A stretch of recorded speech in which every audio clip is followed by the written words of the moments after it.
My next guest has managed to cram a lot into her 31 years as part of one of the most successful girl groups.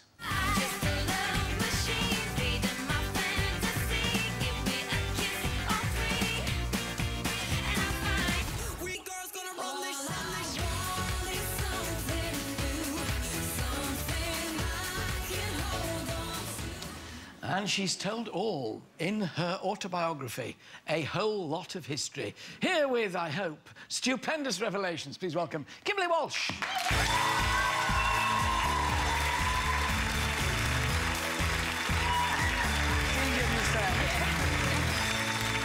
Welcome, love.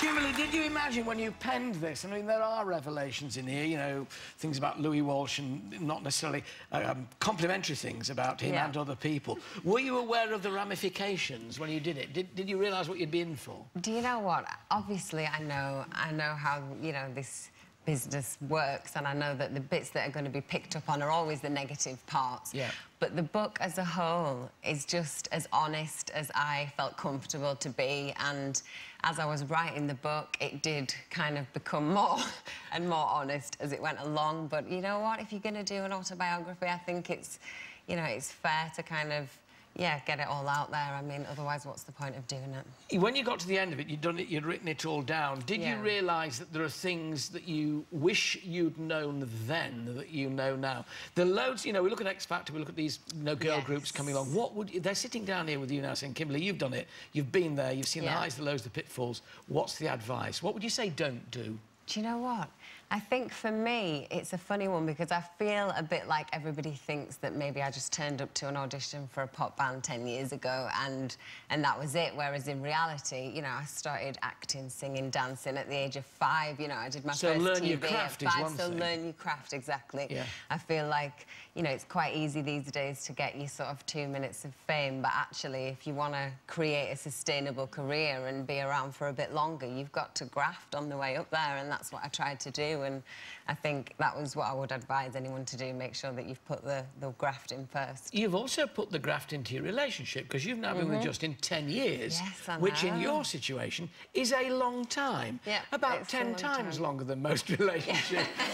So people always say, come on, what's the secret? I mean, what is the secret of staying together? Do you know what, you know, I sometimes ask myself that question. You know, people do seem to think it's a miracle in this business, and, you know, I do work a lot, I'm away a lot. It's, you know, it's not that easy to be my partner, but something just works between us. I think he's very, very patient and very understanding, and he's more than happy to kind of sit back and be the support for me, and he's not bothered about being involved or being in the limelight at all, and he's just been a real rock for me throughout, you know, the whole 10 years, and I don't know, it works. You get on, it works. We're friends, we're good friends when girl bands split up and go their own ways, as Cheryl's done, as you've done, is there a kind of...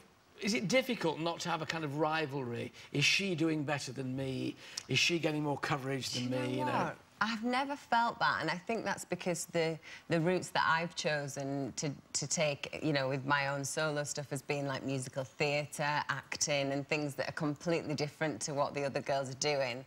Like, you know, Cheryl and Nicola came to Shrek a lot when I was in the West End, and they were just like, I don't know how you do that every night. So you're still good mates? Yeah, very good friends, yeah. When you look at this whole industry, there are great problems, there are things that can go dreadfully wrong. From your point of view, it must be hugely important to keep your feet on the ground, to have people not to surround yourself, as so many seem to me to do, with yes men. People telling you you're wonderful the whole time. Yeah, it's a big problem. I've seen it a lot in this business, and for me, the people that I surround myself with are people that will be honest, even if that is brutally honest at times. I need to be able to say to somebody, was that note a bit dodgy, or, you know, could I have done that dance routine better? I need people to be honest, otherwise I don't feel like I can trust the circle around me. So, yeah, I think that's really important. What gets you down? What gets me down? That's a good question. I don't know. I think the only time that I feel down is if I don't get to see my family enough.